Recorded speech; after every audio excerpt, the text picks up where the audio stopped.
কোন অবস্থা পর্যন্ত আমরা মেডিকেশন এবং ইন্টারভেনশন দিয়ে আসলে এই চিকিৎসা করতে পারবো, মানে কি কি ইন্ডিকেশন রয়েছে সেগুলো একটু জানাবেন। যদি সিম্পল ইনজুরি হয়, যেমন আপনি বলছিলাম যে বোনসে কোনো আঘাত লাগা বা ভেঙে যায় না এরকম লিগামেন্টে আঘাত লাগা, এই সব ক্ষেত্রে যদি হয় তাহলে আমরা কিছু এক্সারসাইজ দিই এবং কিছু ব্যথার ওষুধ দিই যেগুলো নিরাপদ।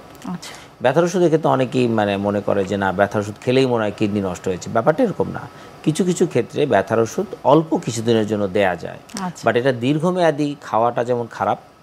আবার ব্যথার ওষুধের বিভিন্ন ধরন রয়েছে, সেই ধরনগুলো কোনগুলো সেফ বা নিরাপদ সেগুলো চিকিৎসকের সাথে আলাপ করে নিলে এটা ভালো। আচ্ছা, এইটা যেমন হলো যে আমরা ব্যথার ওষুধ দিলাম এবং কিছু ফিজিক্যাল এক্সারসাইজ দিলাম, এগুলো করে যদি সে ভালো থাকে তাহলে আমরা বলে দিই দ্যাটস ওকে। বাট দেখা গেল যে এতে উন্নতি হচ্ছে না, ব্যথাটা যাচ্ছে না, তখন আমরা ডায়াগনস্টিক টুল ইউজ করি। বিশেষ করে আমরা এক্সরেটা বেশি ইউজ করা হতো, কিন্তু এখনকার সময়ে আল্ট্রাসাউন্ড একটা ডাইনামিক টেস্ট। এটির মাধ্যমে হাঁটুর প্রত্যেকটি স্ট্রাকচার চেনা যায়, যেমন হাড়ের অবস্থান, লিগামেন্টের অবস্থান, ফ্যাটি টিস্যুর অবস্থান, কোনো টিউমার আছে কিনা, কোনো কালেকশন আছে কিনা, ইনফেকশন হয়েছে কিনা, প্রত্যেকটা জিনিস বোঝার জন্য ultrasound is the best test for এই হাঁটু। তো এই হাঁটুর জন্য আমরা মনে করি এই আল্ট্রাসাউন্ড টেস্টটি খুবই গুরুত্বপূর্ণ।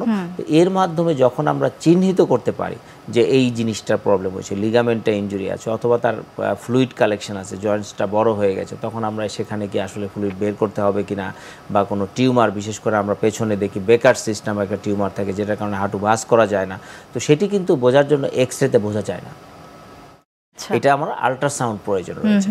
আর ফাইনালি আমরা বলি যে অনেক সময় ভেতরের লিগামেন্ট ইনজুরি হলে, বিশেষ করে এসিএল ইনজুরি বা খুব ক্রিটিক্যাল লিগামেন্টগুলো যদি ইনজুরি হয়, তাহলে এটা এমআরআই টেস্টের মাধ্যমে এটা ডায়াগনোজ করা যায়।